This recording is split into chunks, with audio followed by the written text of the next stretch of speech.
l'illusion d'un ciel encombré. Par une nuit claire, loin des lumières de la ville, le ciel semble plein. Les étoiles envahissent l'obscurité dans toutes les directions, certaines faibles, d'autres éclatantes, d'autres encore regroupées en rivières de lumière si denses qu'elles se confondent. Il est facile de lever les yeux et de se sentir entouré, de sentir que l'univers est un endroit animé, y peuplé, grouillant d'activités à toutes les échelles. Cette impression est l'une des illusions les plus profondes de toute la science. Le ciel nocturne que vous pouvez voir depuis la Terre contient environ 5 à 10 000 étoiles visibles à l'œil nu. Ces étoiles occupent un volume d'espace énorme, dispersées sur des centaines d'années-lumière dans toutes les directions, séparées par des distances si vastes qu'aucune technologie humaine n'a jamais réussi à les franchir.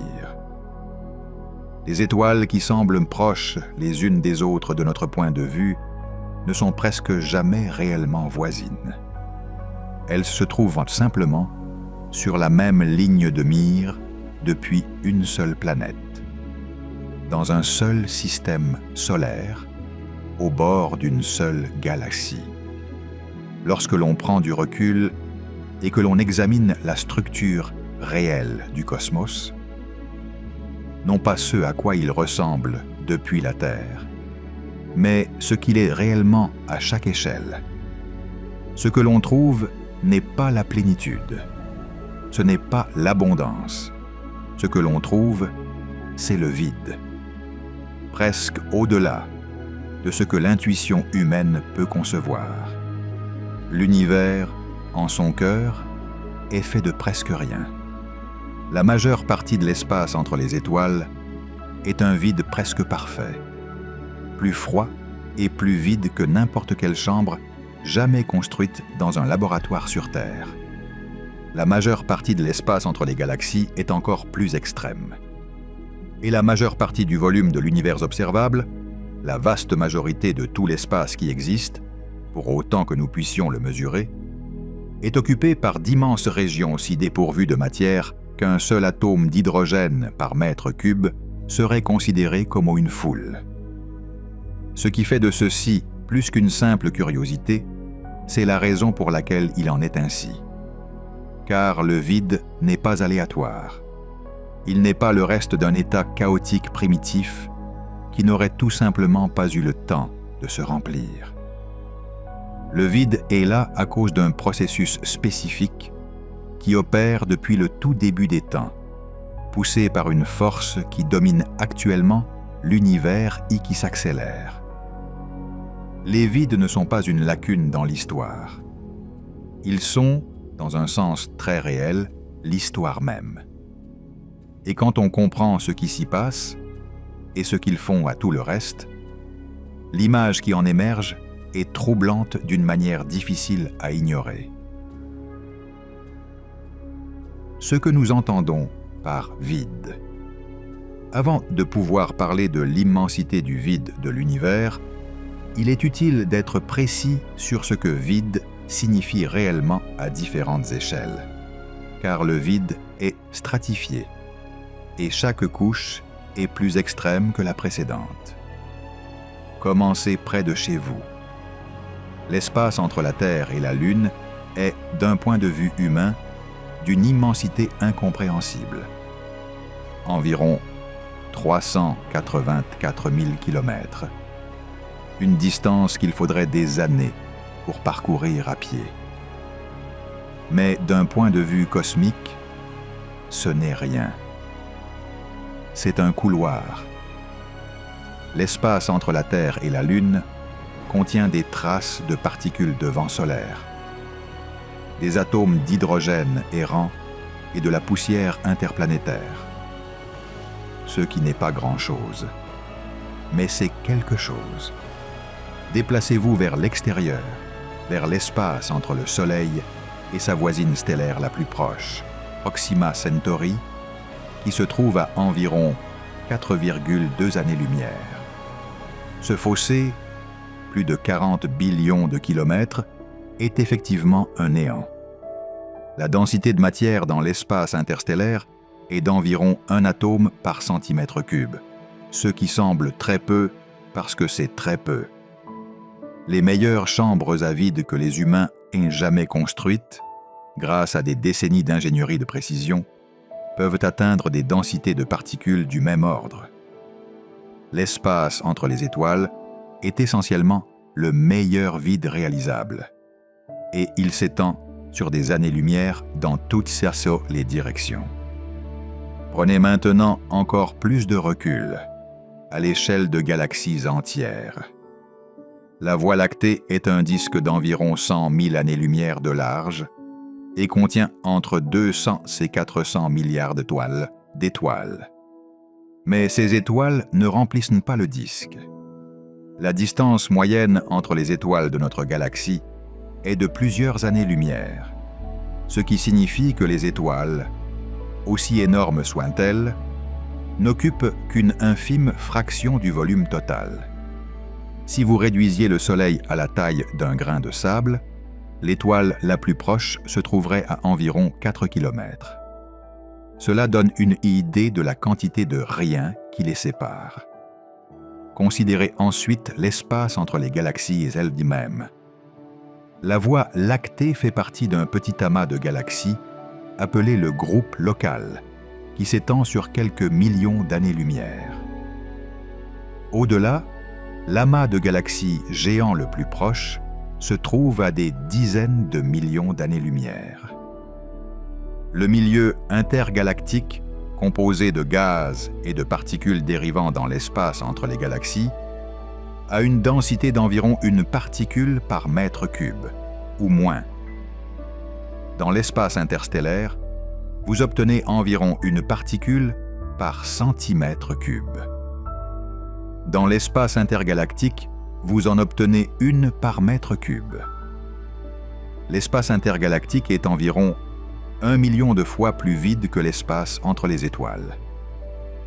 Si vous pouviez d'une manière ou d'une autre nager à travers les vides intergalactiques les plus profonds, vous pourriez rencontrer un seul atome d'hydrogène dans un volume équivalent à un terrain de football entier. Dans certaines régions, ce nombre est encore plus bas. Ces lieux n'ont pas de nom, ni de système stellaire, ni de point de repère permettant de s'orienter. Ce sont des régions où le concept de localité s'applique à peine, où la matière la plus proche, dans n'importe quelle direction, pourrait se trouver à des millions d'années-lumière, et où l'étoile la plus proche ne pourrait jamais être atteinte, peu importe la durée de votre voyage. C'est cela, l'univers. Non pas celui visible depuis le sommet d'une montagne par une nuit claire, mais l'univers réel, cartographié par des décennies d'astronomie, par des relevés de décalage vers le rouge, des catalogues de galaxies et les mathématiques de la cosmologie. C'est un univers où la matière est d'une rareté évanescente et où les écarts entre chaque chose sont assez vastes pour faire taire l'esprit rien qu'en essayant de les imaginer. Les chiffres, quand on s'y attarde vraiment, deviennent presque impossibles à appréhender. L'univers observable a un diamètre d'environ 93 milliards d'années-lumière.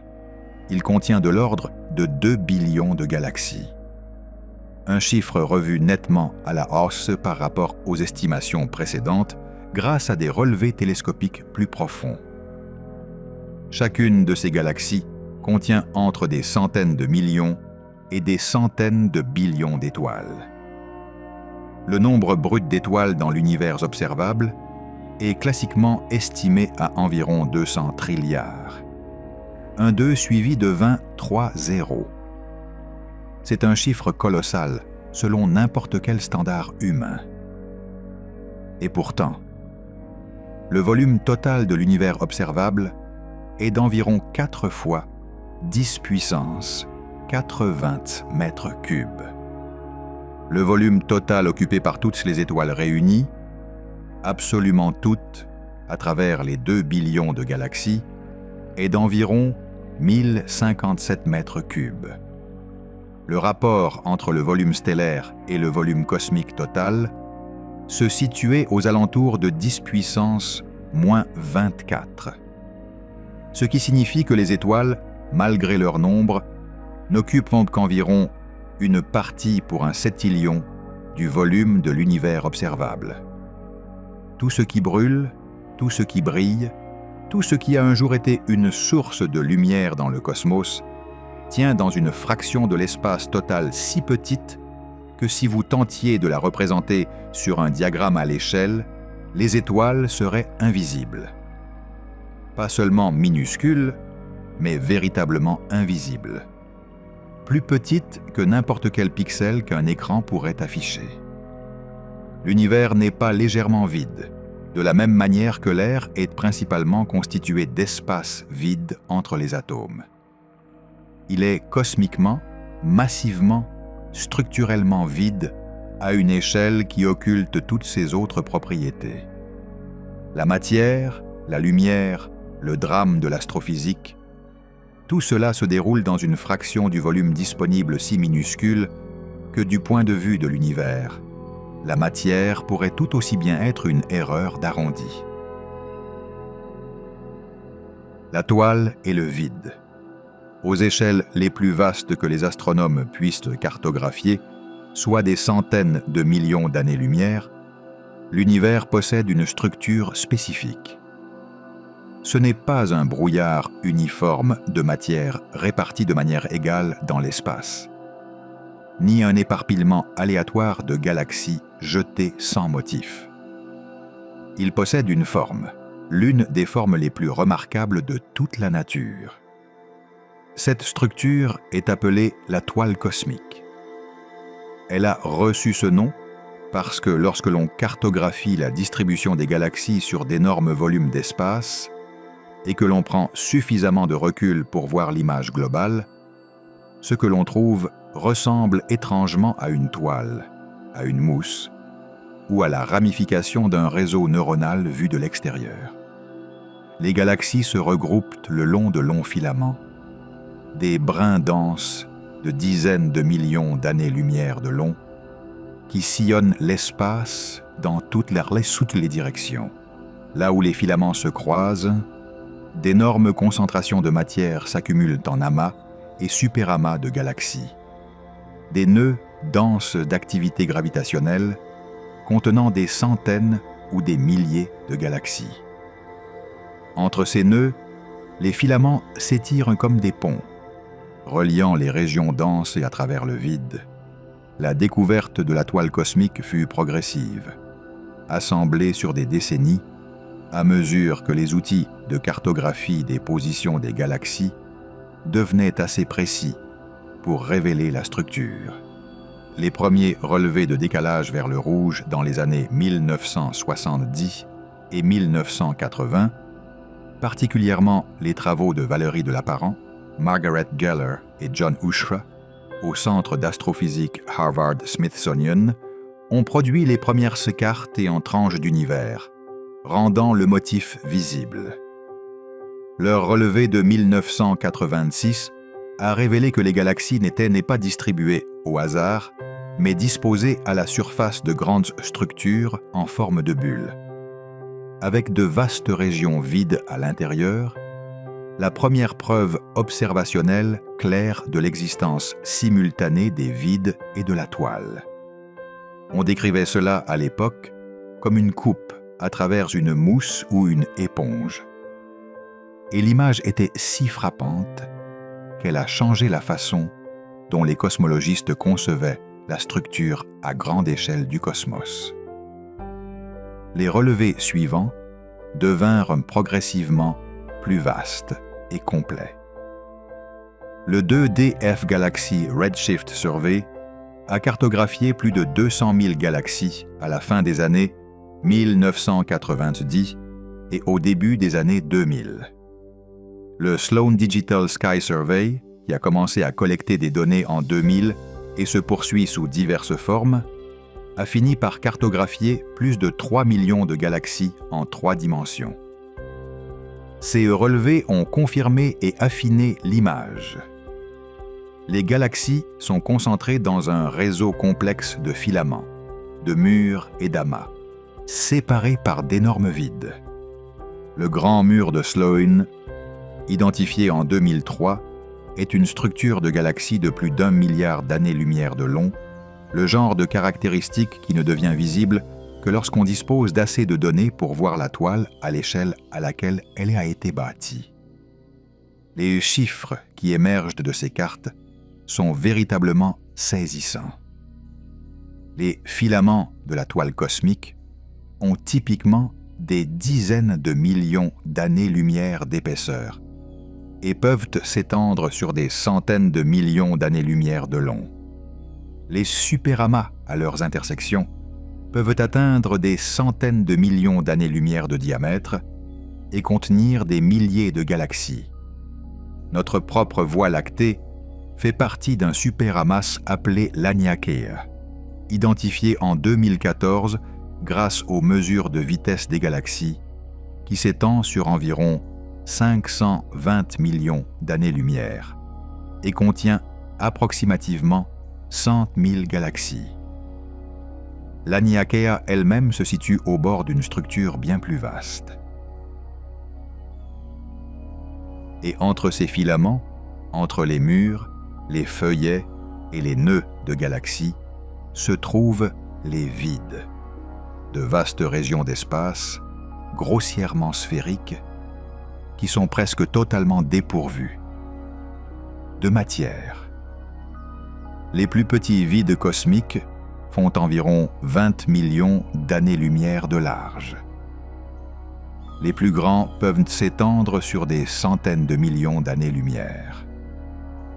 Ils représentent environ 80% du volume total de l'univers observable. La toile cosmique, tous ces filaments, amas et murs spectaculaires que les astronomes photographient et célèbrent, occupe les 20% restants du volume et contient essentiellement toute la matière.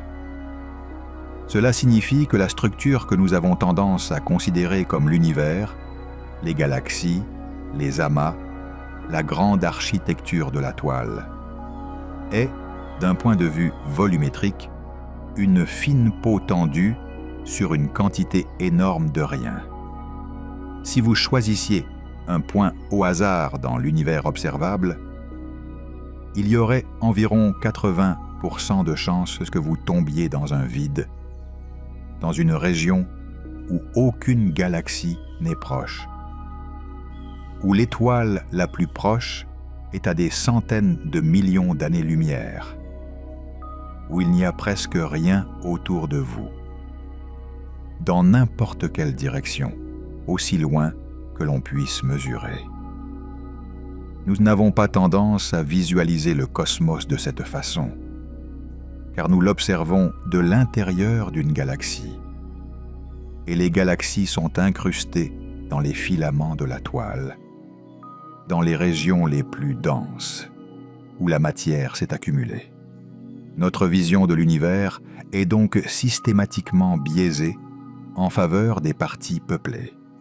Ce serait comme essayer de comprendre à quoi ressemble une forêt en restant uniquement parmi les arbres.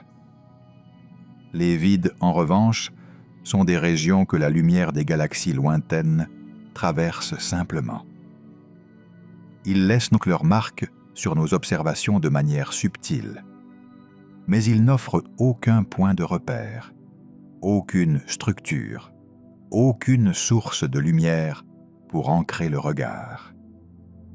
Ce sont des endroits où l'acte de regarder ne révèle rien et où, pendant longtemps, les astronomes avaient peu de raisons de regarder. Cela a changé lorsque les scientifiques ont commencé à poser une question d'un autre genre. Non pas ce qu'il y a dans les vides, mais pourquoi les vides existent en premier lieu. La réponse s'est avérée bien plus lourde de conséquences que ce que l'on imaginait. les semences du vide. L'univers n'a pas toujours été structuré de cette façon. Il fut un temps, au début de l'histoire cosmique, où les vides n'existaient pas, quand l'univers était si jeune et la matière si uniformément répartie que le concept de vide n'aurait eu aucun sens. Cette époque correspond aux premiers instants après le Big Bang, il y a environ 13,8 milliards d'années. Dans ces premiers moments, l'univers était chaud, dense et presque parfaitement uniforme. Presque, mais pas tout à fait. La matière et l'énergie concentrées dans l'univers primitif n'étaient même pas réparties avec une uniformité exacte. Il existait d'infimes variations de densité, des fluctuations à une échelle si petite qu'elles étaient de nature quantique. Dans certaines régions, la densité de matière était très légèrement supérieure à la moyenne. Dans d'autres, elle était très légèrement inférieure. Ces différences étaient minuscules, de l'ordre d'une partie pour 100 000. Mais ces différences étaient réelles, et elles allaient avoir une importance considérable. Nous pouvons réellement voir ces fluctuations. Le fond diffus cosmologique, la faible lueur du rayonnement thermique résiduel, datant de l'époque où l'univers avait environ 380 000 ans et devenait pour la première fois transparent à la lumière, est essentiellement une photographie de ces premières variations de densité, imprimées sur le ciel sous forme de minuscules différences de température. Lorsque le satellite Planck a cartographié le fond diffus cosmologique avec précision sur l'ensemble du ciel, il a résolu ces variations avec un détail extraordinaire. Un patchwork de points très légèrement plus chaudes et plus froids, chacun correspondant à une région qui était très légèrement plus ou moins dense que la moyenne, nichée dans un univers par ailleurs presque parfaitement lisse. Ces fluctuations ont été les semences de tout ce qui a suivi. La gravité, patiente et implacable, a commencé à les amplifier. Dans les régions qui étaient l'Oceanana, légèrement plus denses que la moyenne, la masse supplémentaire exerçait une attraction gravitationnelle légèrement plus forte.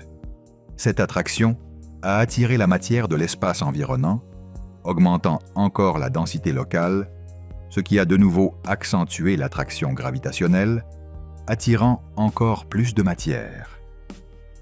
Ce processus d'auto-renforcement, opérant sur des milliards d'années, est la manière dont les filaments et les amas de la toile cosmique se sont développés à partir de ce qui n'était autrefois que des ondulations à peine perceptibles dans une distribution lisse de gaz. Mais la matière ne peut pas affluer vers les régions denses sans quitter d'autres endroits.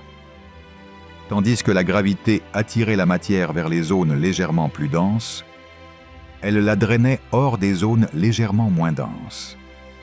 Les régions qui, au départ, étaient légèrement plus vides que la moyenne, ont perdu leur matière au profit de leurs voisines plus denses, devenant encore plus vides. Avec le temps, ces régions se sont de plus en plus creusées. Les filaments se sont édifiés en évidant l'espace qui les séparait.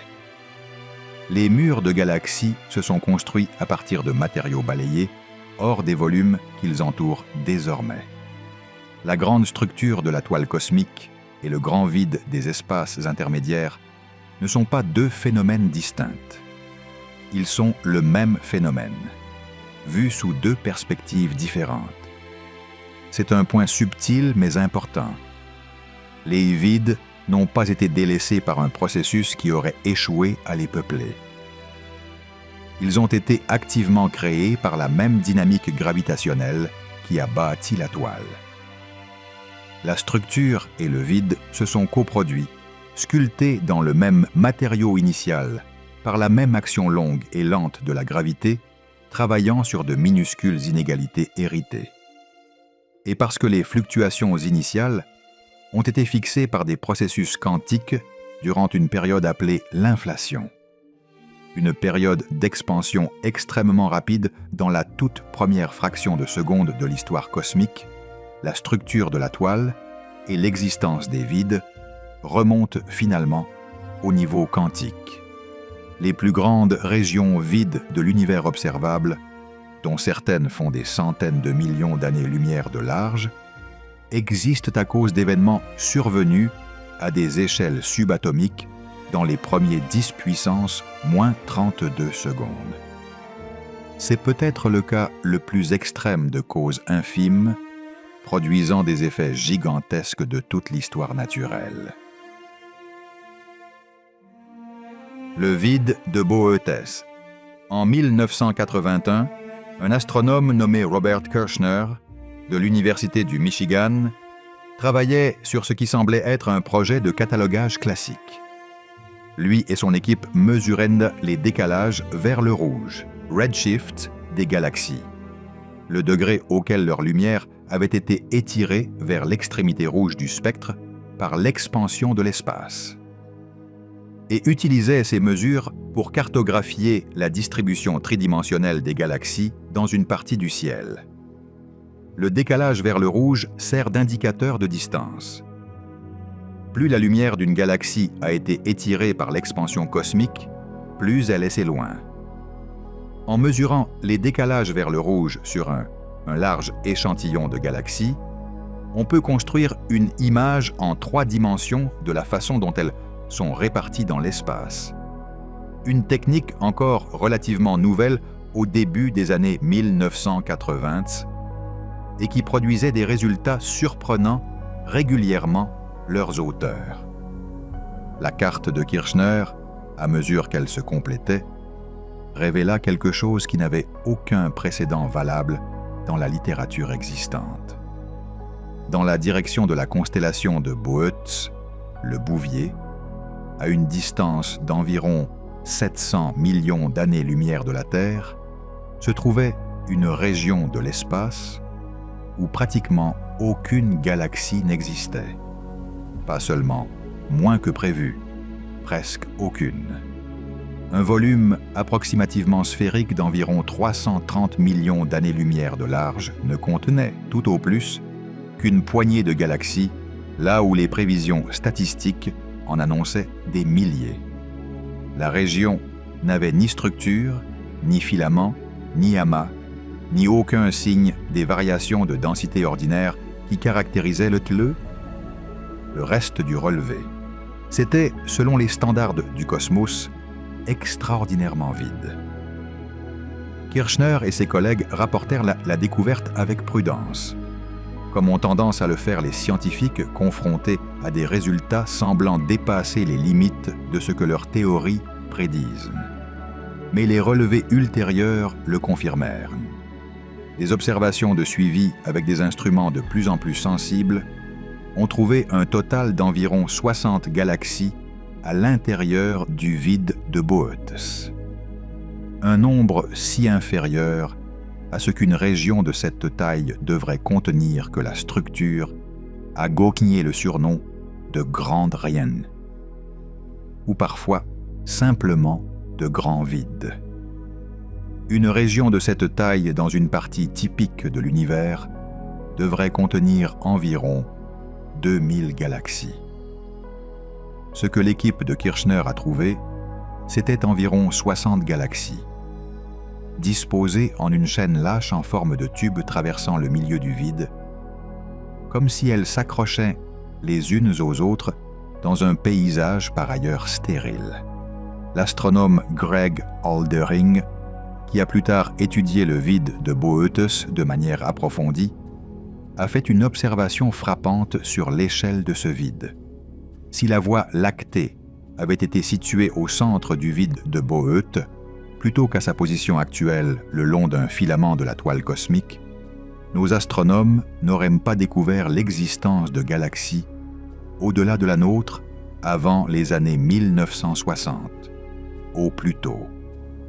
Les galaxies les plus proches dans n'importe quelle direction auraient été si lointaines sur les parois distantes du vide qu'elles auraient été hors de portée des premiers télescopes. Pour les observateurs du début du XXe siècle, l'univers aurait semblé n'être constitué que de la Voie lactée et d'un espace vide, un cosmos d'une seule galaxie, entouré de ténèbres. Cette expérience de pensée révèle quelque chose d'important. Elle montre à quel point notre vision du cosmos dépend profondément de l'endroit où nous nous trouvons.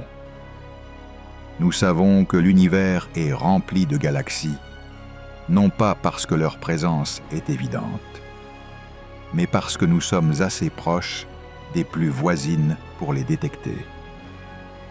Dans un lieu différent, l'image aurait été très différente et beaucoup plus vide. Le vide de Boötes était presque certainement le résultat de la fusion de vides plus petits au fil du temps. Un processus qui, selon les cosmologistes, se produit dans tout l'univers à mesure que la matière noire et la gravité continuent d'amplifier les contrastes entre les régions denses et vides. Les petits vides fusionnent de la même manière que les bulles de savon lorsqu'elles se touchent. La paroi qui les sépare se dissout et elle ne forme plus qu'une bulle plus grande. Le tube de galaxie traversant l'intérieur du vide de Boötes est probablement un vestige de ces parois originelles, de la matière qui s'est retrouvée piégée entre des vides en fusion et qui n'a pas encore été balayée vers les bords. Ce que l'équipe a découvert en commençant à suivre ces 60 galaxies en détail était tout aussi inhabituel. Contrairement aux galaxies typiques situées en bordure de vide, qui ont tendance à être de forme elliptique, semblables à de vieux systèmes stellaires ayant cessé depuis longtemps de former de nouvelles étoiles, la plupart des galaxies dispersées dans le vide de Boötes sont des spirales. Les galaxies spirales ont tendance à être riches en gaz et en formation d'étoiles actives, ce qui suggère que ces objets solitaires ont accès à du gaz qu'ils sont encore en train de traiter, à partir duquel ils construisent encore.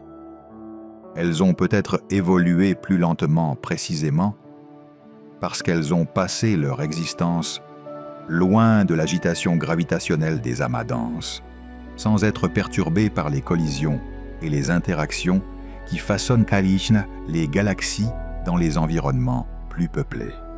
Ce sont des types de galaxies différents de leurs homologues de la toile, façonnés par le silence particulier de l'endroit qu'elles habitent. L'une de ces galaxies, échouée au plus profond du vide, a attiré l'attention de manière informelle, simplement en raison de sa situation. Les astronomes étudiant la distribution des galaxies dans le vide de Boötes ont remarqué une seule galaxie spirale située très profondément à l'intérieur. Ni au bord, ni dans le tube de galaxie qui traverse le milieu, mais véritablement au cœur du vide, loin de toute autre structure majeure. Elle a été décrite comme la galaxie la plus solitaire de l'univers connu. Une spirale avec une formation d'étoiles en cours, produisant une lumière qui doit voyager des centaines de millions d'années-lumière avant de rencontrer une autre concentration de matière significative. Autour d'elle, dans toutes les directions, il n'y a pratiquement rien. Ni amas, ni filaments, ni galaxie voisine assez grande pour être visible par un observateur qui pourrait hypothétiquement s'y trouver à l'œil nu. Le vide de Boötes a longtemps été traité principalement comme une curiosité, une anomalie remarquable, un record, mais pas nécessairement quelque chose ayant des implications profondes pour la vision globale du cosmos. Ce point de vue a commencé à changer lorsque les astronomes ont commencé à considérer les vides plus sérieusement en tant que classe d'objets, et lorsque les mesures ont commencé à révéler ce qui se passait à l'intérieur. Ce qu'il y a réellement dans un vide. Pendant longtemps, l'intérêt pour les vides cosmiques a été limité par un problème simple. Il n'y avait pas grand-chose que l'on puisse manifestement étudier à l'intérieur. Les vides se définissent par Denning par l'absence de galaxies, ce qui signifie qu'ils sont aussi, pour la plupart, dépourvus d'étoiles, de nuages de gaz et d'autres structures que les astronomes utilisent habituellement comme sondes du cosmos. On ne peut pas pointer un télescope vers un vide et s'attendre à voir grand-chose, car par définition, il n'y a pas grand-chose à voir. Mais il s'y trouve quelque chose.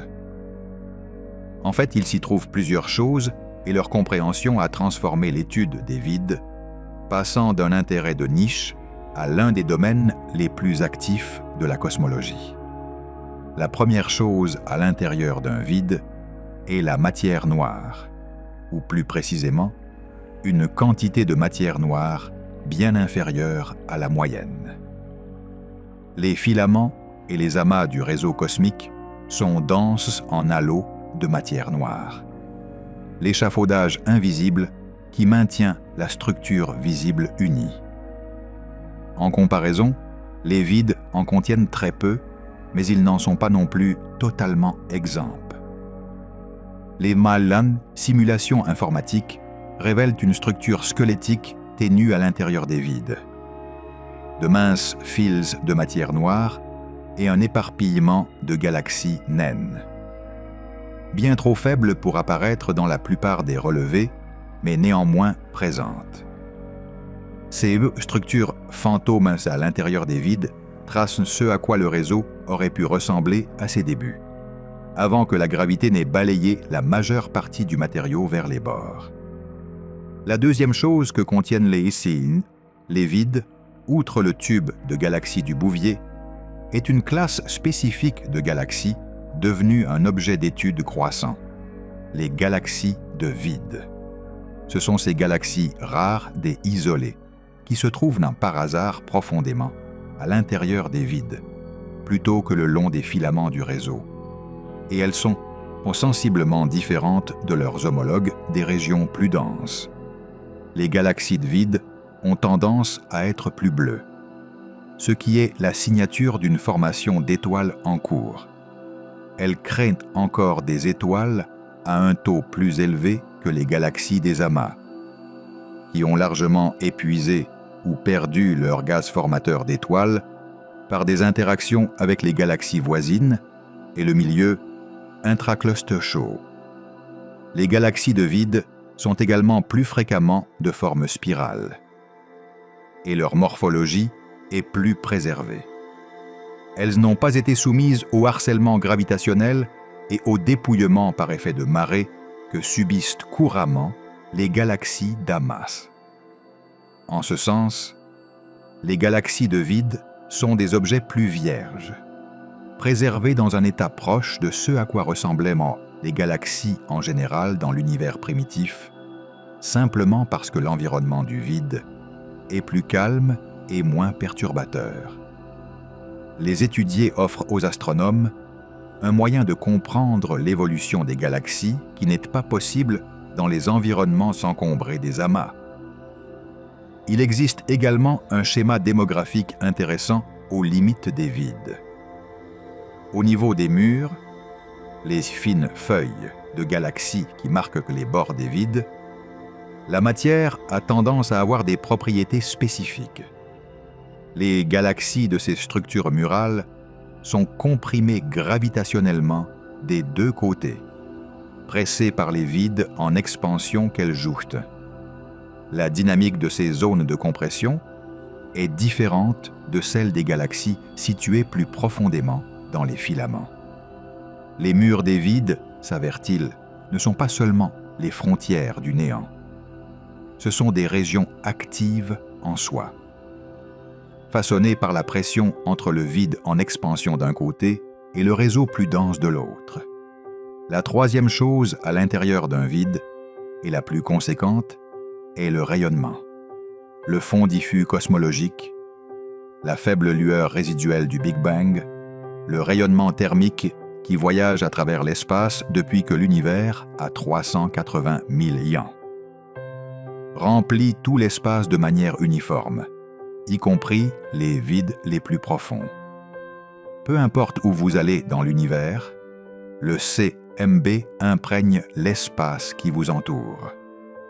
Au moment où il nous parvient aujourd'hui, il a été étiré par l'expansion de l'univers jusqu'aux longueurs d'onde micro-ondes et ne transporte presque plus d'énergie utilisable. Mais il est là, dans chaque centimètre cube, y compris dans les volumes les plus arides du vide du Bouvier. La quatrième chose, celle qui lie le tout, est l'énergie noire. Et comprendre ce que fait l'énergie noire à l'intérieur des vides nécessite un petit détour par ce qu'est réellement l'énergie noire, ou du moins par la meilleure compréhension actuelle d'un phénomène qui reste l'un des grands mystères de toute la physique. Le quelque chose dans le néant. Dans la théorie quantique des champs, qui est le cadre décrivant le comportement des particules fondamentales, le vide n'est pas véritablement vide. Chaque type de particule correspond à un champ, un objet mathématique qui s'étend à travers tout l'espace. Et ces champs ne sont jamais à une énergie absolue de zéro. Même dans un état de vide parfait, même en l'absence de particules, les champs existent toujours et transportent une quantité minimale d'énergie, appelée énergie du point zéro, ou énergie du vide. Ce n'est ni une hypothèse, ni une commodité théorique. C'est un effet réel et mesurable. L'effet Casimir, par exemple, est un phénomène dans lequel deux plaques métalliques non chargées, placées très près l'une de l'autre dans le vide, subissent une légère force d'attraction causée par le fait que l'énergie du vide quantique est légèrement différente entre les plaques qu'à l'extérieur. Cela a été mesuré en laboratoire avec une grande précision. Le vide spatial n'est pas rien. Il transporte de l'énergie en vertu des champs quantiques qui l'imprègnent. On pense que l'énergie du vide quantique est la source de l'énergie noire, ou du moins qu'elle y contribue. L'énergie noire est le nom donné à tout ce qui provoque l'accélération de l'expansion de l'univers, la force qui éloigne les galaxies à une vitesse toujours croissante. Nous savons que l'énergie noire existe parce que les preuves de l'expansion accélérée de l'univers sont accablantes, confirmées par de multiples sources indépendantes, notamment le comportement des supernovas lointaines, la structure du fond diffus cosmologique et le schéma à grande échelle de la distribution des galaxies. Nous savons que l'énergie noire représente actuellement environ 68% du contenu énergétique total de l'univers observable. Ce que nous ne savons pas, et qui reste l'un des problèmes non résolus les plus profonds de la physique, c'est précisément ce qu'elle est et pourquoi elle a la valeur qu'elle a. Ce second mystère, pourquoi l'énergie noire possède cette valeur, constitue l'une des divergences les plus embarrassantes de toute la physique. Et il vaut la peine de s'y attarder un instant, car cela donne une idée de la singularité réelle de la situation. Lorsque les physiciens tentent de calculer l'énergie du vide quantique à l'aide des équations de la théorie quantique des champs, ils obtiennent une réponse énormément plus grande que la valeur réellement mesurée par les astronomes. Pas légèrement plus grande d'environ 120 ordres de grandeur, soit un 1 suivi de 120 zéros. C'est la plus grande divergence connue entre une prédiction théorique et une valeur mesurée dans toute la science. Elle a été qualifiée de pire prédiction de l'histoire de la physique. Quelque chose ne va manifestement pas, soit dans la façon dont nous calculons l'énergie du vide, soit dans l'hypothèse selon laquelle l'énergie du vide constitue toute l'histoire de l'énergie noire, soit les deux. Les explications les plus couramment invoquées impliquent une sorte de mécanisme d'annulation. une manière dont les contributions de différents champs quantiques s'annulent partiellement, laissant un minuscule résidu qui se trouve correspondre à la valeur observée.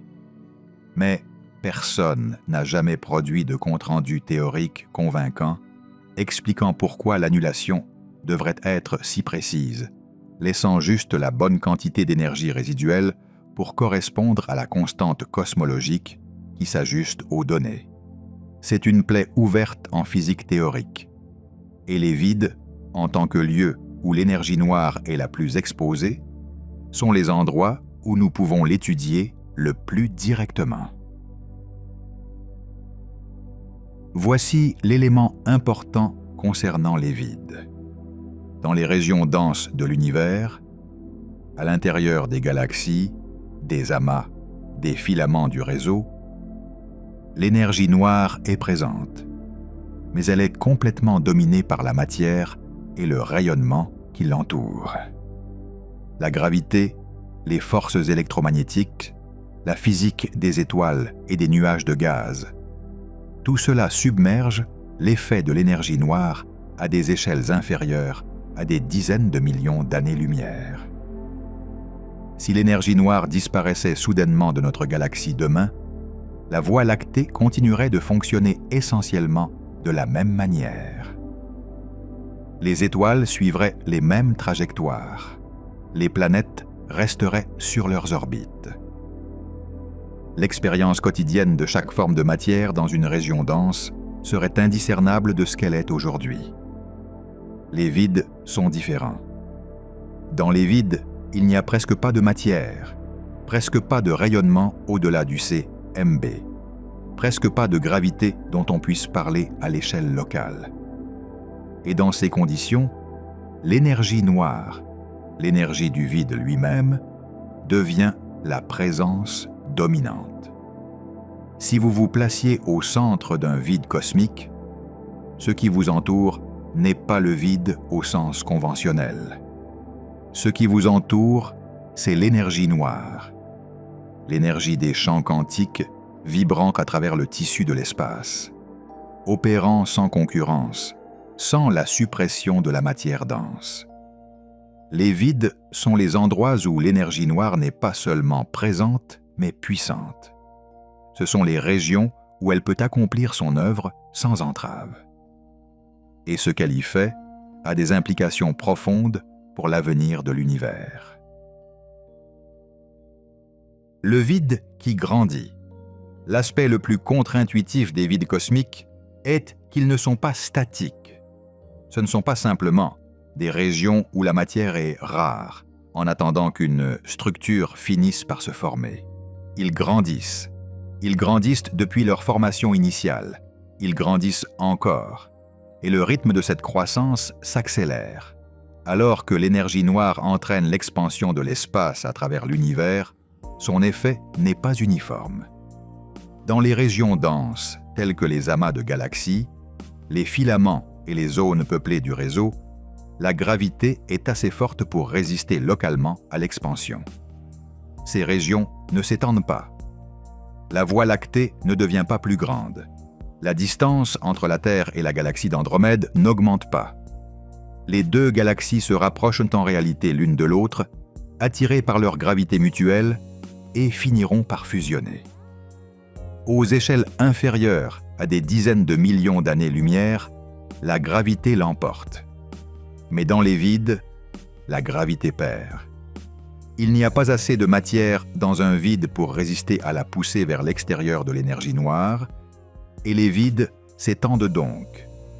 L'espace s'étire en leur sein, poussant leurs murs vers l'extérieur, pressant contre les filaments et les amas environnants.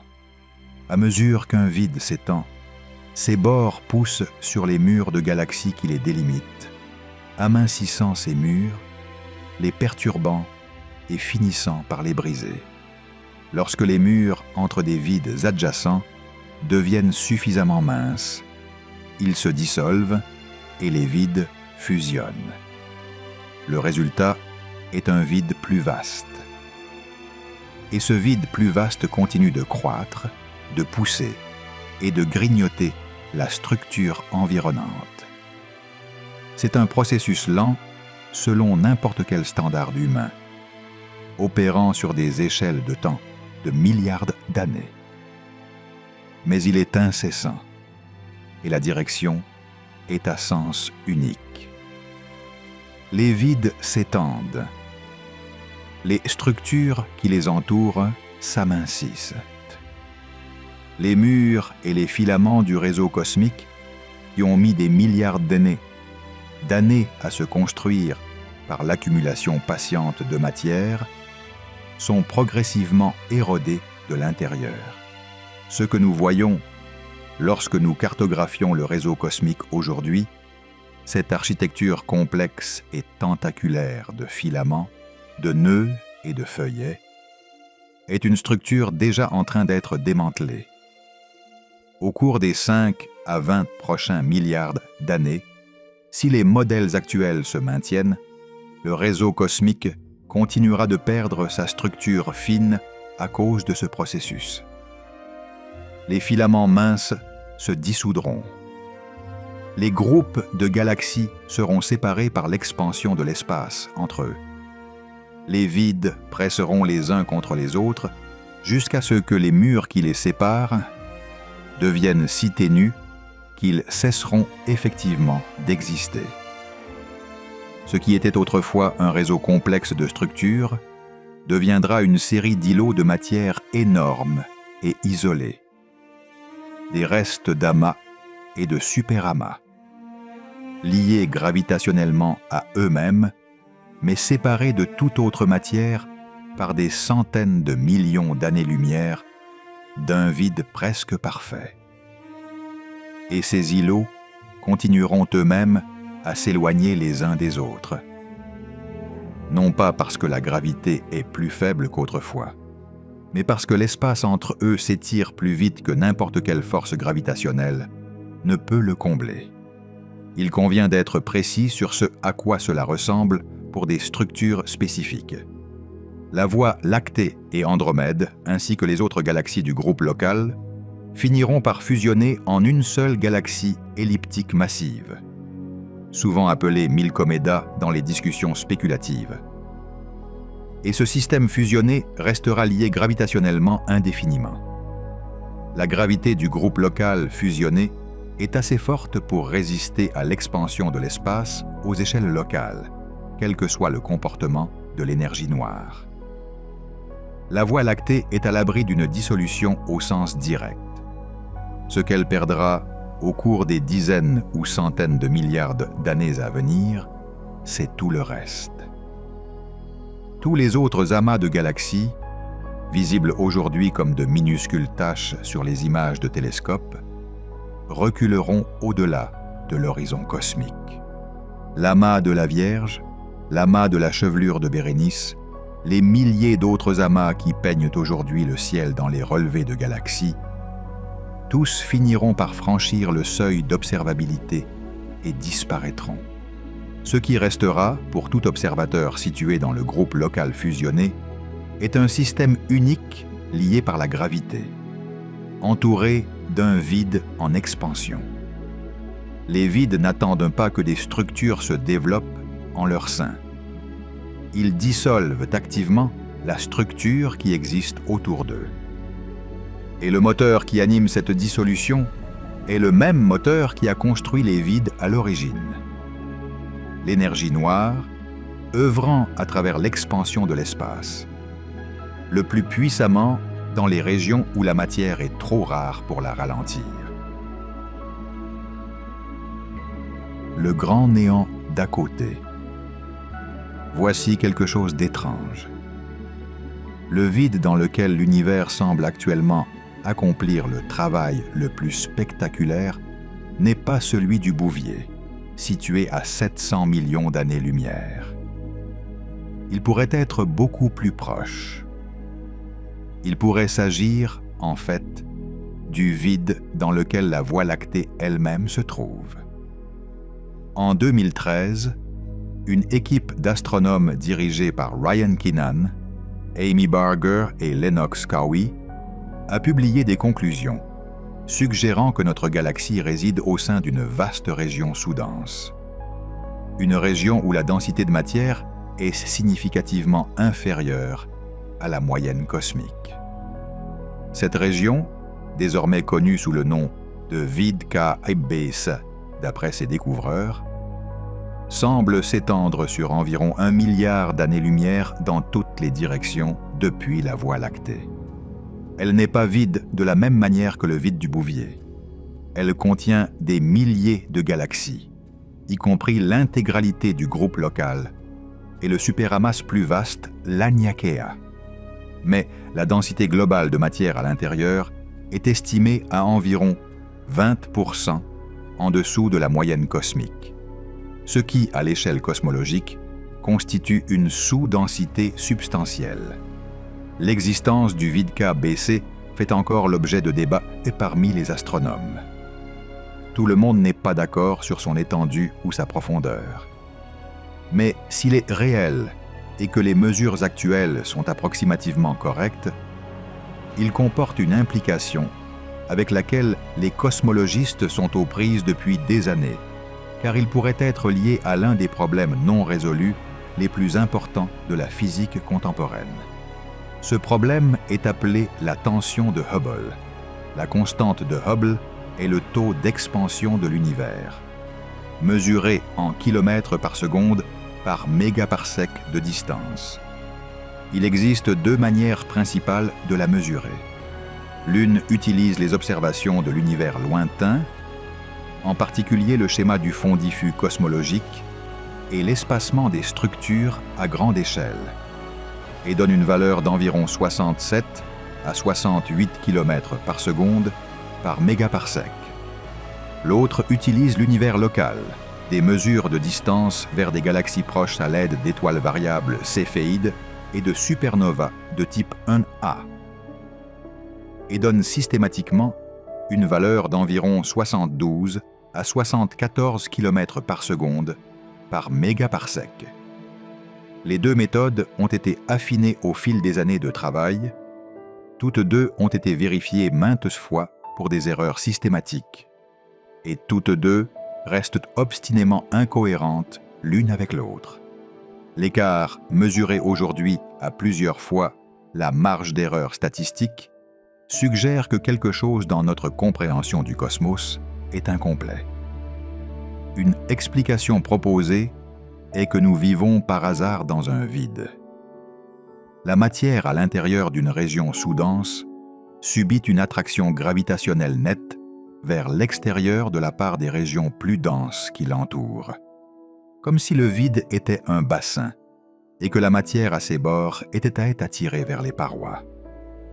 Cela crée un excès local de vitesse vers l'extérieur, en plus de l'expansion cosmique générale, gonflant le taux d'expansion mesuré localement par rapport à ce qui serait mesuré depuis l'extérieur du vide ou en faisant la moyenne de l'univers dans son ensemble.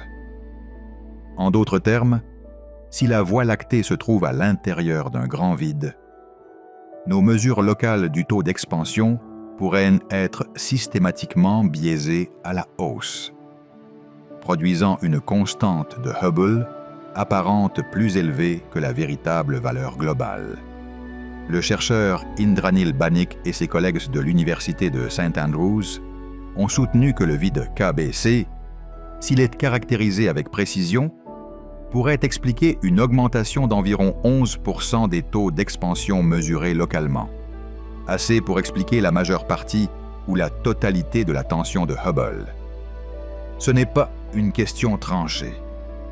Les critiques ont souligné les difficultés à concilier la taille et la profondeur du vide proposées avec les prédictions des modèles cosmologiques standards, qui ne produisent pas facilement des vides aussi grands et profonds que semble l'être le K-Base. Le débat se poursuit et la tension n'a pas été résolue.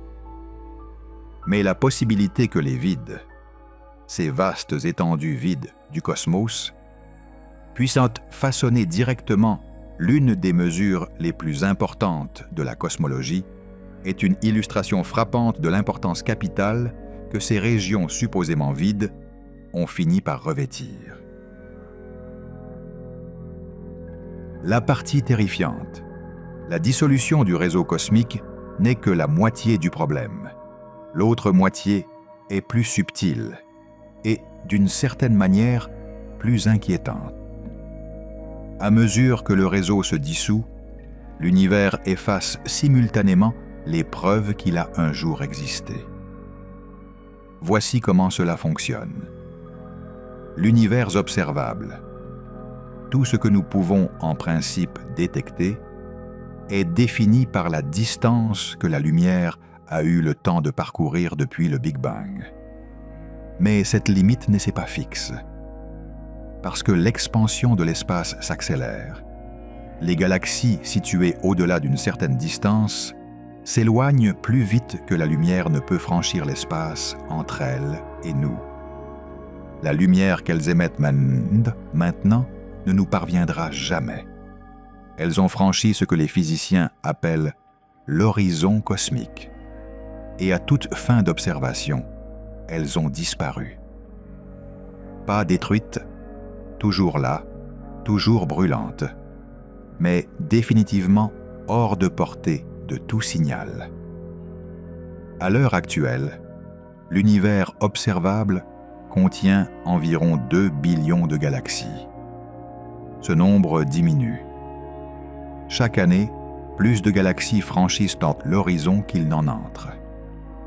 L'univers observable, en termes de nombre de galaxies, se contracte lentement autour de nous, alors même que l'espace physique continue de s'étendre. Chaque galaxie qui franchit l'horizon emporte avec elle ses informations. Son décalage vers le rouge, sa composition chimique, sa position dans le réseau, de manière permanente. Ces informations ne pourront être récupérées par aucun télescope, aussi puissant soit-il, car il n'y a plus de lumière provenant de ces galaxies qui arrivent ici pour être collectées.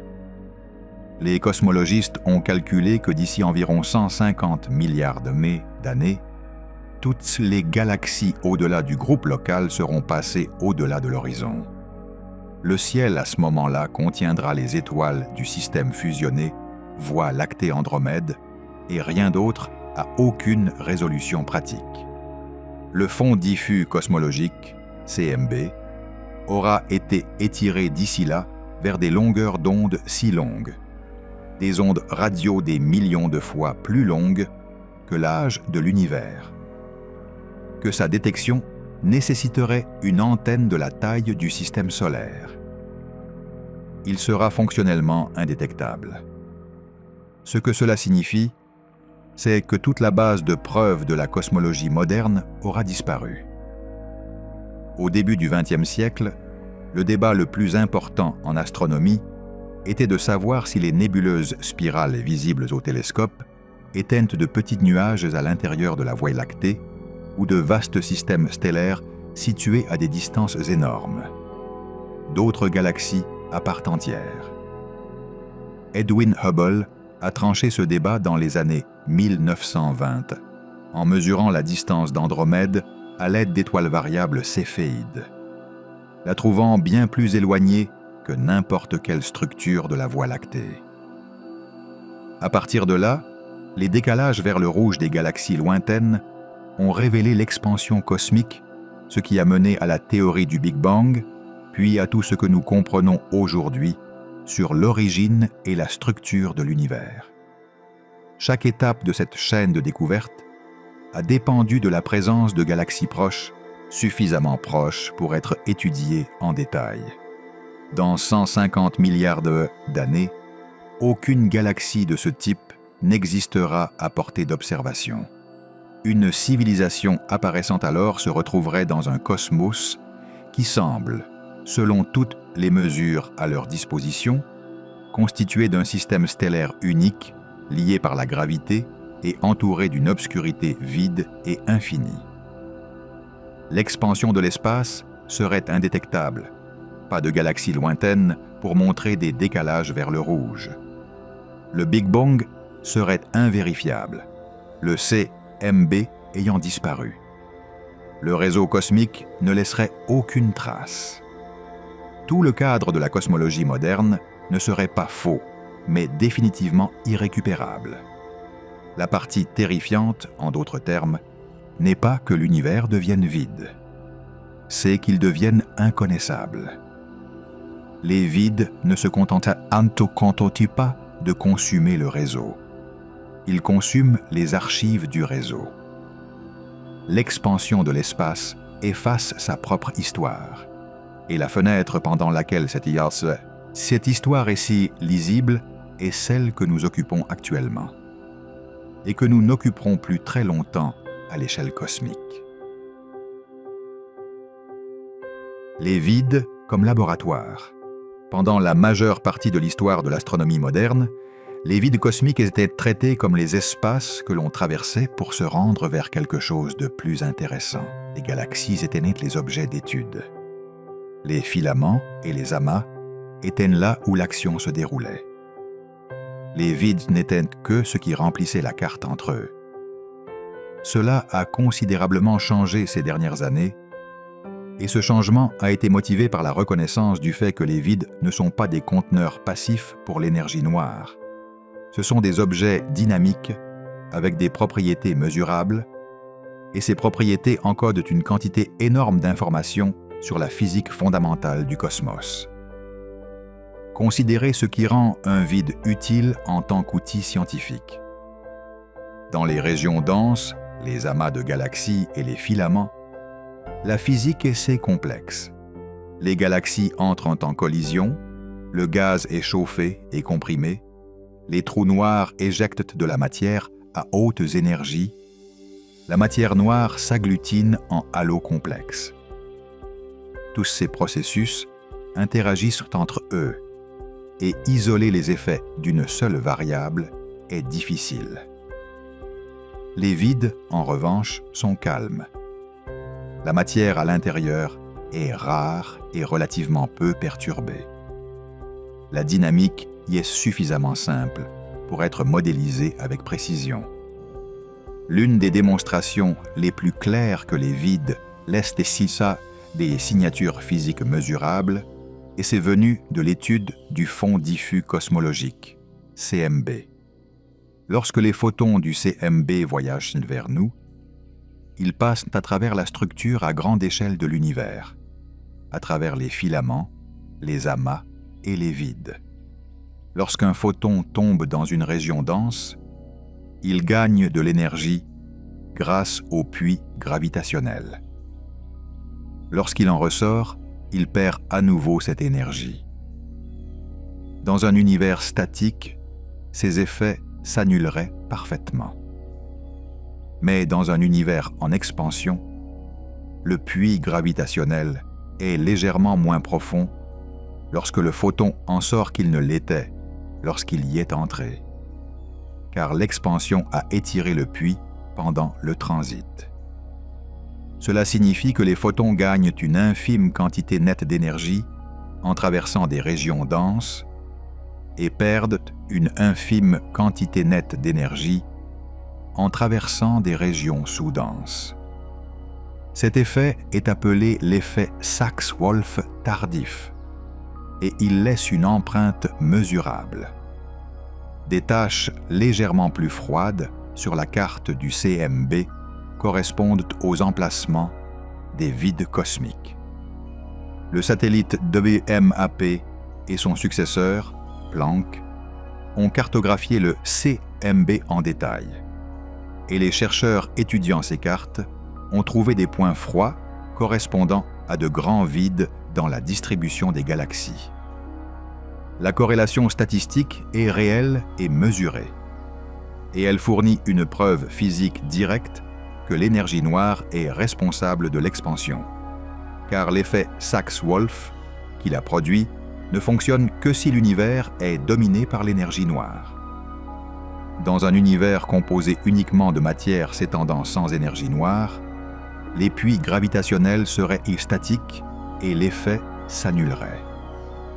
Les empreintes froides des vides sur le CMB sont, en ce sens, une signature écrite par l'énergie noire elle-même, lisible dans la plus ancienne lumière de l'univers. On note également un point froid, inhabituellement grand, dans le CMB, en direction de la constellation de l'Éridan, détecté initialement par le satellite WIA-P. Certains cosmologistes ont proposé que ce point froid pourrait s'expliquer par un supervide le long de cette ligne de visée. Une énorme région sous-dense qui, via le mécanisme de Sachs-Wolf, produirait exactement ce genre d'empreinte froide. La recherche d'un vide correspondant a trouvé quelques indices d'une région sous-dense dans cette direction. Bien que la question de savoir s'il est assez grand et profond pour expliquer totalement le point froid reste débattue. Si le supervide de l'Éridon est finalement confirmé comme l'explication, il représenterait le plus grand vide connu dans l'univers, potentiellement 1,8 milliard d'années-lumière de large, et serait la première imagerie directe de la signature d'un vide spécifique sur le CMB. C'est ce qui rend les vides utiles comme outils scientifiques. Ce sont des sondes extraordinairement sensibles de l'énergie noire. Parce que les vides s'étendent sous l'influence de l'énergie noire, et parce qu'ils contiennent très peu de matière concurrente pour compliquer le tableau, le taux de croissance des vides et la façon dont ce taux a changé au cours de l'histoire de l'univers, reflètent directement le comportement de l'énergie noire au fil du temps. Mesurer la distribution de taille des vides dans l'univers primitif et la comparer à leur distribution de taille aujourd'hui revient à observer l'énergie noire à l'œuvre dans son environnement le plus favorable sans l'influence perturbatrice de la matière dense. Les futurs relevés, incluant les données du télescope spatial Euclide lancé en 2023, devraient cartographier les vides à travers de vastes volumes de l'univers, précisément dans ce but. Les vides sont également des sondes sensibles des neutrinos. Ces particules subatomiques légères, qui figurent parmi les plus abondantes de l'univers, mais interagissent si faiblement avec la matière ordinaire qu'elles sont extraordinairement difficiles à étudier directement. Les neutrinos ont une masse. La valeur exacte de cette masse est l'une des questions véritablement ouvertes de la physique des particules. Et cette masse affecte leur comportement dans l'univers primitif. Des neutrinos lourds se seraient déplacés plus lentement après le Big Bang, s'agglutinant avec la matière ordinaire et remplissant les vides de l'intérieur. Des neutrinos légers se seraient écoulés librement à travers les vides, s'en échappant et les laissant plus vides. Les statistiques sur la taille des vides, combien il y en a, quelle taille ils ont tendance à faire, à quel point leurs intérieurs sont vides, sont sensibles à la masse des neutrinos d'une manière que les futurs relevés de vide sont conçus pour exploiter. Sonder la physique des particules à travers les régions les plus vides de l'espace n'est pas intuitif, mais cela devient une véritable stratégie expérimentale. Et les vides ont déjà confirmé quelque chose d'important sur la gravité. La théorie de la relativité générale d'Einstein prédit comment la matière courbe l'espace-temps et comment cette courbure affecte le mouvement de tout, y compris la lumière. Lorsqu'un rayon lumineux provenant d'une galaxie lointaine traverse un vide cosmique, il passe par une région de courbure d'espace-temps très différente de celle qu'il connaîtrait en traversant un amas. La façon dont la lumière est déviée et le schéma statistique de sa déviation à travers de nombreuses rencontres de ce type peuvent être comparés aux prédictions de la relativité générale aux plus grandes échelles, où elle ait jamais été testée. Les résultats, jusqu'à présent, suggèrent que la relativité générale tient bon même à ces échelles extrêmes, ce qui est en soi une information importante, écartant certaines théories alternatives de la gravité qui pourraient autrement semblaient être des explications plausibles pour l'énergie noire. Il existe une propriété supplémentaire des vides que les chercheurs ont commencé à exploiter: leur forme.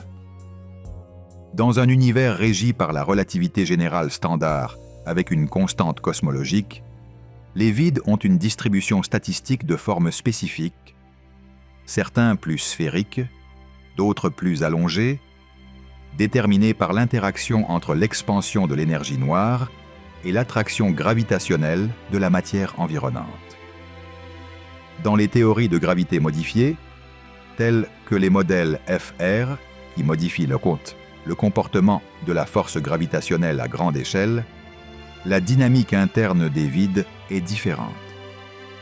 À l'intérieur d'un vide, la matière réagit différemment à la gravité selon ces théories, ce qui modifie la vitesse à laquelle le vide se vide lui-même et déforme donc sa forme moyenne. En mesurant les formes de milliers de vides dans un grand relevé de galaxies et en comparant la distribution statistique aux prédictions, les chercheurs peuvent tester si la gravité standard ou une version modifiée est à l'œuvre. Un test qu'il est largement impossible de réaliser dans des environnements denses où la physique est trop compliquée pour être isolée. Les éformes des vides sont, en ce sens, une fenêtre propre sur la loi de la gravité elle-même, écrite dans l'espace vide. Ce qui était autrefois la partie la moins intéressante de la carte de l'univers est devenu un instrument de précision. Comment le vide façonne ce qui y vit? Le réseau cosmique ne détermine pas seulement où se trouvent les galaxies. Il détermine quel genre de galaxies elles se sont. Et le contraste entre les galaxies situées dans les filaments denses du réseau et celles isolées dans les vides est l'une des démonstrations les plus claires que l'environnement, et pas seulement les conditions initiales, régit l'évolution des structures. Dans les nœuds et les filaments denses du réseau, des endroits comme l'amas de la Vierge, l'amas de la chevelure de Bérénice, les intersections où les superamas se concentrent, les galaxies sont presque exclusivement elliptiques. Les galaxies elliptiques sont des systèmes anciens, lisses et sans traits distinctifs, contenant principalement de vieilles étoiles rouges et très peu de gaz. Elles forment très peu de nouvelles étoiles et, dans de nombreux cas, n'en ont pas formé depuis des milliards d'années. La raison en est l'environnement. Dans les amas encombrés, les galaxies interagissent constamment. Les forces de marée arrachent le gaz de leurs disques. Les collisions à grande vitesse chauffent et dispersent le matériau de formation d'étoiles, et le milieu intracluster chaud exerce une pression dynamique qui balaie le gaz froid d'une galaxie, comme le vent emporte les feuilles d'une voiture en mouvement. Ce processus est appelé le balayage par pression dynamique, Rahm Pressure Stripping, et c'est l'un des principaux mécanismes par lesquels le réseau interrompt la formation d'étoiles dans ses nœuds les plus denses. Les murs et les filaments jouent également un rôle plus subtil. À mesure que la matière s'écoule le long des filaments vers les nœuds des amas, elle se réchauffe par un processus appelé chauffage par onde de choc. Le gaz qui arrive à un nœud dense a été accéléré par la gravité et thermalisé à des températures de dizaines de millions de degrés. Assez chaud pour ne plus pouvoir s'effondrer pour former des étoiles. Au lieu de cela, il stagne dans un halo diffus de plasma chaud appelé milieu intracluster, se trouvant effectivement exclu du processus de formation d'étoiles. L'énergie qui a construit les structures les plus massives du réseau est la même que celle qui a stoppé la formation d'étoiles en leur sein. Les galaxies de vide font face à la situation opposée. Elles sont isolées des mécanismes qui arrachent et chauffent le gaz. Leur milieu interstellaire n'est pas perturbé. Le gaz froid s'accumule au fil du temps. Et les galaxies des vides continuent-ils de former des étoiles à des rythmes qui reflètent l'accrétion régulière et tranquille de matériaux provenant de l'espace quasi vide qui les entoure. C'est aussi pourquoi les galaxies de vide sont systématiquement plus bleues que leurs homologues des amas. Le bleu est la couleur des jeunes étoiles chaudes, qui ne sont présentes que lorsque la formation d'étoiles est activement en cours. C'est aussi pourquoi elles sont plus susceptibles d'être des spirales. Une structure spirale nécessite un disque de gaz stable et en rotation. Exactement le type de structure qui est perturbée dans l'environnement encombré d'un amas. La paix relative d'un vide préserve la forme spirale. Entre les vides et les cœurs d'amas se trouve une zone de transition, les murs et les filaments eux-mêmes, où les galaxies de type intermédiaire appelées lenticulaires sont courantes. Les galaxies lenticulaires ont une structure de disque comme les spirales, mais n'ont pas de bras spiraux et ont largement épuisé leur gaz, ce qui les place quelque part entre une spirale et une elliptique dans la séquence morphologique. Leur prévalence aux frontières des vides et des amas en fait une sorte de témoignage d'une transition en cours.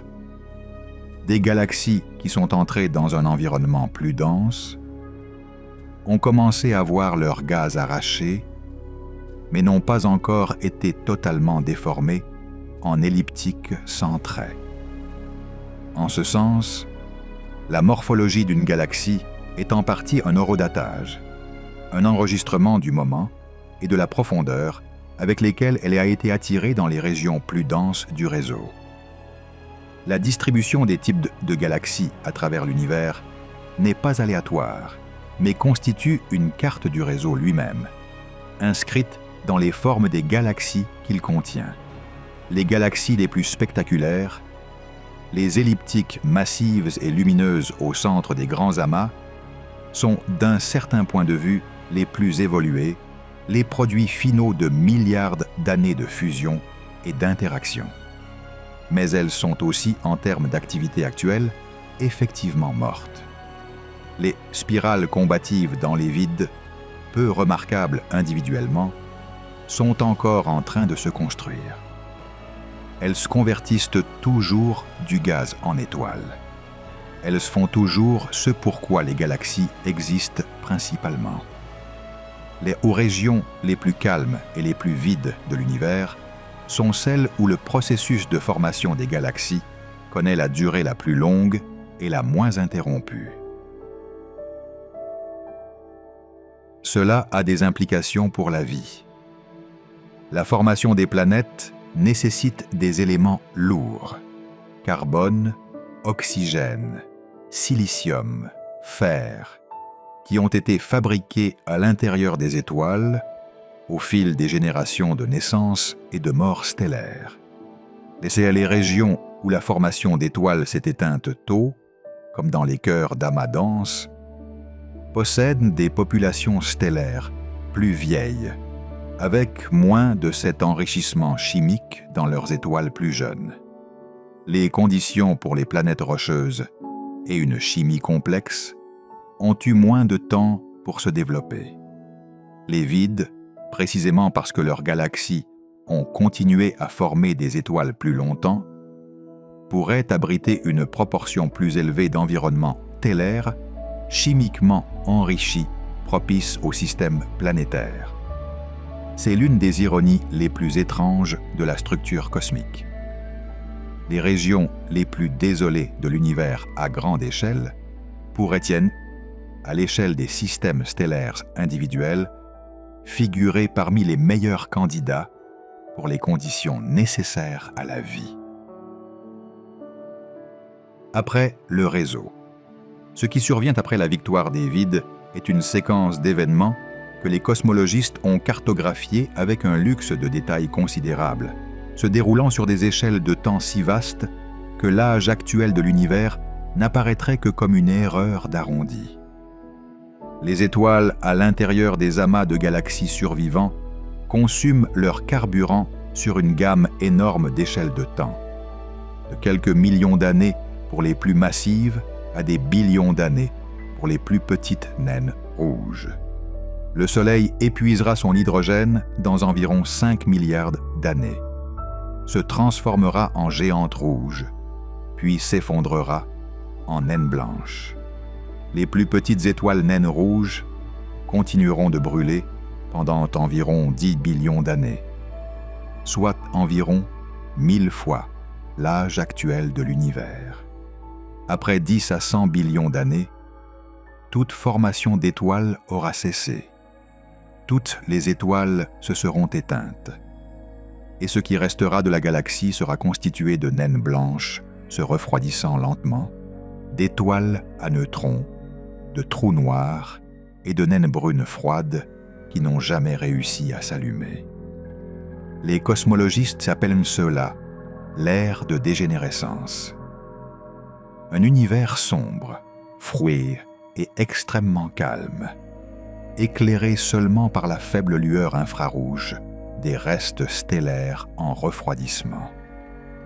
Durant cette ère, les galaxies elles-mêmes, ou plutôt les collections liées par la gravité de restes stellaires morts qui furent autrefois des galaxies, continuent d'évoluer à travers un processus appelé relaxation dynamique. Les étoiles, ou dans ce cas leurs restes, interagissent gravitationnellement les unes avec les autres sur de longues périodes, redistribuant progressivement l'énergie. Certains objets sont accélérés par ces interactions et acquièrent une vitesse suffisante pour s'échapper entièrement de la galaxie. D'autres perdent de l'énergie et sombrent vers le centre. L'effet net, se jouant sur des échelles de temps d'environ 10 à la puissance 19 à 10 à la puissance 20 ans, estime que les galaxies s'évaporent lentement. La majorité de leurs restes stellaires sont éjectés dans le vide intergalactique, tandis que la minorité ayant sombré vers le centre s'accumule autour du trou noir supermassif central. Au moment où toutes les étoiles ordinaires seront mortes depuis de nombreux billions d'années, les galaxies autrefois grandioses se seront dispersées en une population clairsemée d'objets froids, dérivant dans l'espace intergalactique, avec un trou noir au centre de chaque ancienne galaxie, consommant lentement les derniers matériaux à sa portée gravitationnelle. Mais même alors, la matière n'a pas fini de changer. Les atomes individuels sont, selon le modèle standard de la physique des particules, théoriquement instables sur des échelles de temps astronomiques.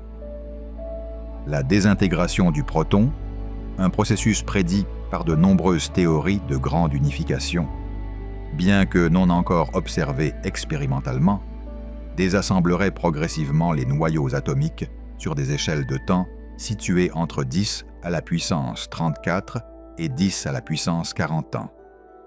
Si la désintégration du proton se produit sur l'une de ces échelles, alors environ 10 à la puissance 40 ans après le Big Bang, toute la matière ordinaire se sera dissoute en rayonnement et en leptons.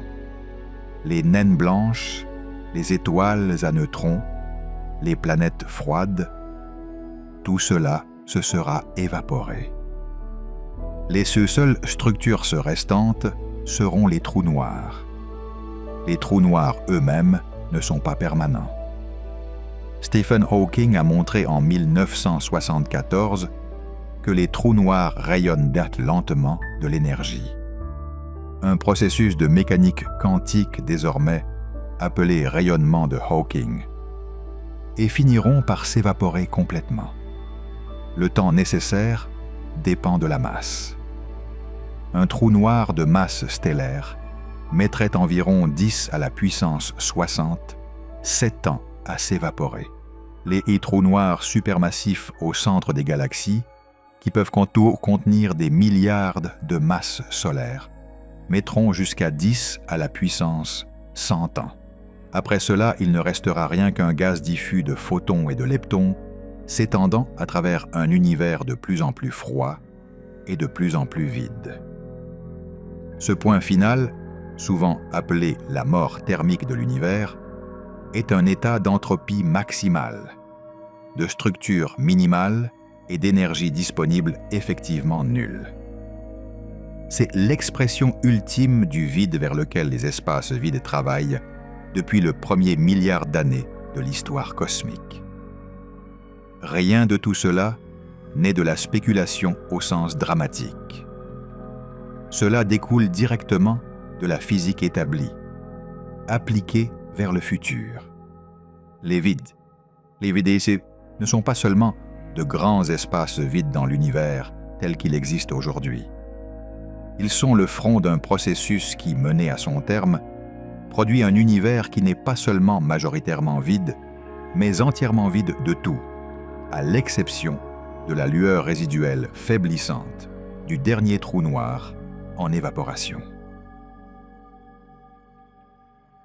Si l'énergie noire n'est pas ce que nous pensons, tout ce qui a été dit jusqu'à présent supposait que l'énergie noire se comporte comme une constante cosmologique, une propriété fixe et immuable du vide ayant la même densité d'énergie en tout point de l'espace et à tout moment.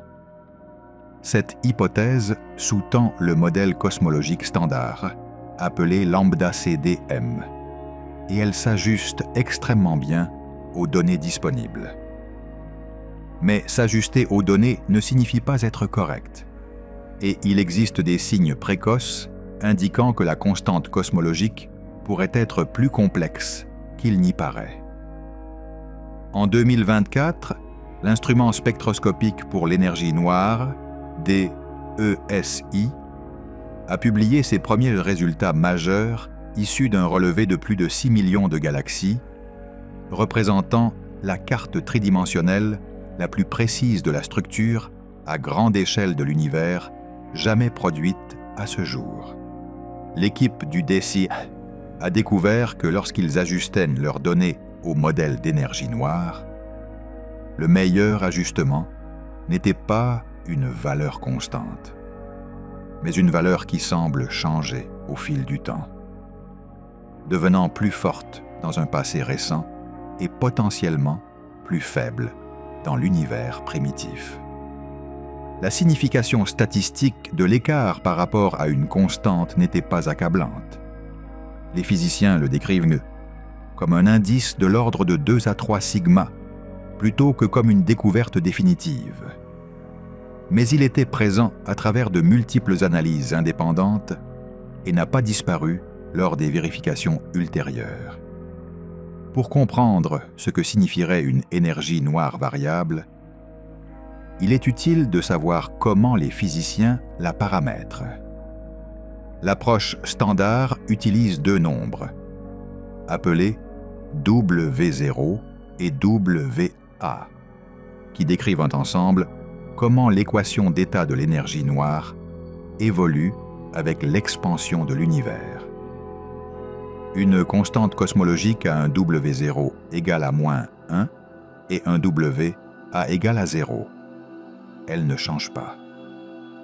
Ce que le DESI a découvert, c'est que les valeurs les mieux ajustées de ces paramètres s'éloignent de ce point, dans une direction suggérant que l'énergie noire était plus faible dans l'univers primitif et s'est renforcée au fil du temps.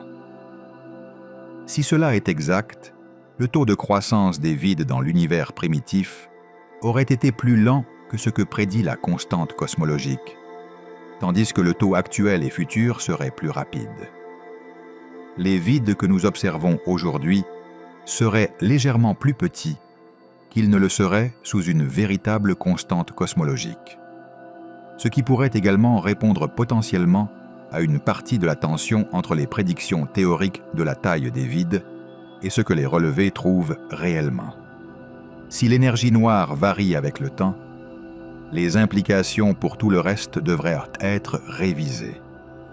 Une énergie noire qui se renforce avec le temps ferait s'accélérer l'expansion de l'univers plus rapidement que ne le prévoit la constante cosmologique.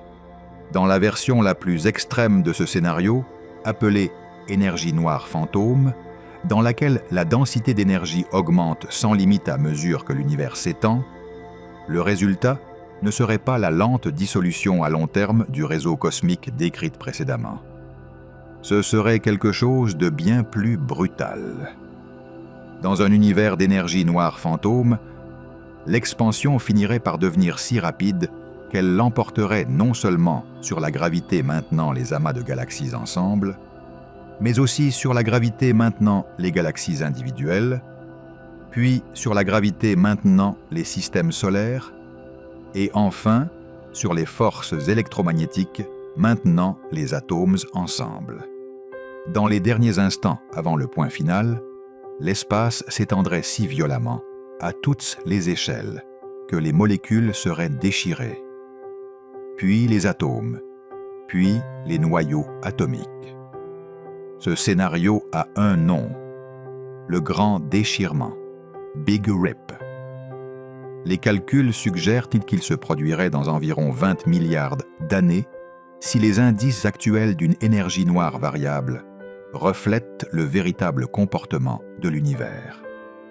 Le Big Rip n'est pas considéré comme l'issue la plus probable. Le modèle de la constante cosmologique s'ajuste toujours à toutes les données disponibles dans sa marge d'incertitude. Et les écarts du AD du déci pourraient encore s'expliquer par des erreurs systématiques dans le relevé. Mais le fait que la question soit réellement ouverte, que les mesures du milieu des années 2020 ne puissent exclure un futur dans lequel le tissu de l'espace se déchire aux échelles subatomiques, rappelle à quel point notre compréhension de la force qui domine 68% du budget énergétique de l'univers est incomplète. Les vides existent à cause de l'énergie noire. Ce qu'est réellement l'énergie noire et comment elle se comportera à l'avenir n'est pas tranché. La force la plus conséquente du cosmos reste, en son cœur, mystérieuse. La fenêtre. En astronomie, il existe un concept appelé le problème de la coïncidence cosmologique. Il est lié au problème de la constante cosmologique, mais s'en distingue. Il stipule que l'énergie noire et la matière contribuent actuellement au contenu énergétique total de l'univers dans des proportions à peu près comparables. L'énergie noire représente environ 68%. La matière, comprenant la matière ordinaire et la matière noire, constitue la majeure partie du reste. Ces parts sont suffisamment proches pour qu'aucune ne domine pleinement l'autre. Nous nous trouvons dans une période où les deux sont des acteurs majeurs.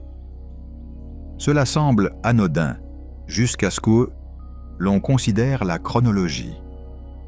Durant les premières milliards d'années de l'histoire de l'univers, la matière dominait presque exclusivement. L'énergie noire était présente mais négligeable. Elle constituait une fraction trop petite du bilan énergétique total pour avoir une influence significative sur la formation des structures. Durant cette ère, la gravité dictait la direction, construisant le réseau cosmique, façonnant les galaxies et allumant les étoiles. Puis, il y a environ 5 à 6 milliards d'années, les proportions ont basculé. L'univers s'est dilaté au point que la densité de matière s'est raréfiée, permettant à l'énergie noire, dont la densité ne diminue pas avec l'expansion, de commencer à la rattraper et à la dépasser. L'expansion a commencé à s'accélérer. Les vides ont commencé à croître sérieusement. Dans un futur lointain, la matière sera encore plus diluée. L'énergie noire constituera une fraction de plus en plus grande de l'énergie totale. L'ère de l'importance de la matière, l'ère dans laquelle nous nous trouvons actuellement, est une fenêtre et elle a déjà dépassé son milieu. Nous vivons dans la courte période entre la dominance de la matière et la victoire totale de l'énergie noire. la seule période où les étoiles brûlent, où les galaxies perdurent et où le réseau cosmique conserve une apparence de structure. Le physicien Steven Weinberg a souligné en 1987 que si la constante cosmologique était seulement quelquefois plus grande que sa valeur réelle, l'expansion de l'univers se serait accélérée avant même que des structures puissent se former. Les galaxies, les étoiles et les planètes exigent du temps. Elles ont besoin de milliards d'années d'effondrement gravitationnel et d'enrichissement chimique. Une constante cosmologique à peine plus grande que celle observée aurait commencé à accélérer l'expansion avant que les premières grandes galaxies ne s'assemblent. Ce qui aurait figé l'univers dans une dispersion rare de petites structures chimiquement pauvres. La fenêtre entre le Big Bang et le début de l'expansion accélérée aurait été trop étroite pour que la complexité puisse émerger. Si la constante cosmologique était plus petite, plus proche de zéro, la fenêtre serait plus large et la structure aurait plus de temps pour s'édifier. Mais à zéro, l'énergie noire disparaîtrait complètement, l'expansion ralentirait et l'univers finirait par s'effondrer à nouveau dans ce que les physiciens appellent le Grand Crunch, Big Crunch. Non pas une dissolution lente, mais un retournement où tout s'effondre à nouveau sur soi-même, tel un miroir du Big Bang. La valeur réelle crée exactement le bon comportement. Assez de temps pour la structure, assez d'énergie noire pour finir par accélérer et empêcher l'effondrement. Et un intervalle suffisamment grand entre ces deux phases pour que des planètes apparaissent, que la chimie opère et que, manifestement, des êtres puissent y réfléchir. L'étroitesse de cette fenêtre et le fait que nous l'habitions est soit une coïncidence remarquable, soit un produit de la sélection anthropique, soit la preuve d'une physique que nous n'avons pas encore identifiée. La question de savoir pourquoi nous existons précisément dans cette fenêtre, et non dans les milliards d'années avant qu'elle ne s'ouvre, quand aucune planète n'existait, ou dans les billions d'années après sa fermeture, quand il ne restera plus d'étoiles, n'a pas de réponse scientifique consensuelle. Elle rejoint le problème de la constante cosmologique. Les questions sur le fait de savoir si l'univers est unique ou l'un parmi tant d'autres. Et la question encore non résolue de savoir pourquoi les constantes physiques ont précisément ces valeurs spécifiques. Il ne s'agit pas de spéculations marginales. Ce sont les frontières vivantes de la physique telle qu'elle est réellement pratiquée. Des questions qui apparaissent dans les revues les plus sérieuses et occupent certains des meilleurs esprits du domaine, sans qu'aucune solution ne soit en vue. Ce qui est sans équivoque, c'est la direction dans laquelle l'univers se déplace. Les vides grandissent. Le réseau s'amincit, l'univers observable se contracte dans le seul sens qui compte. Le nombre de choses qu'il contient et que nous pouvons atteindre, mesurer ou connaître diminue. Nous ne risquons pas de manquer de temps à l'échelle d'une vie humaine pour répondre à ces questions. Mais à l'échelle où l'univers opère, cette fenêtre n'est pas infinie et ne s'élargit pas. Le fait que tout ceci, l'étendue du vide, la mécanique des vides, la trajectoire du cosmos, soit seulement connaissable depuis une petite planète dans une galaxie ordinaire, est en effet étrange. Il n'aurait pas dû en être ainsi. Il n'existe aucune loi physique exigeant que l'univers soit un lieu produisant des entités capables de poser des questions à son sujet. Qu'il le fasse, que nous soyons ces entités et que nous existions par hasard précisément à l'ère où les preuves sont encore lisibles, c'est, selon tout critère raisonnable remarquable. Que cela ait une importance est une autre question. Mais cela mérite au moins d'être noté. Ce que nous sommes, cette planète, ces atomes, ce moment de compréhension, est une exception temporaire à une règle écrasante. Ce n'est pas une raison de désespérer. C'est peut-être la meilleure raison possible d'y prêter attention. Si c'est que le genre de choses qui vous intéresse, abonnez-vous. Il reste encore beaucoup à couvrir et cela ne fera que devenir plus étrange à partir d'ici.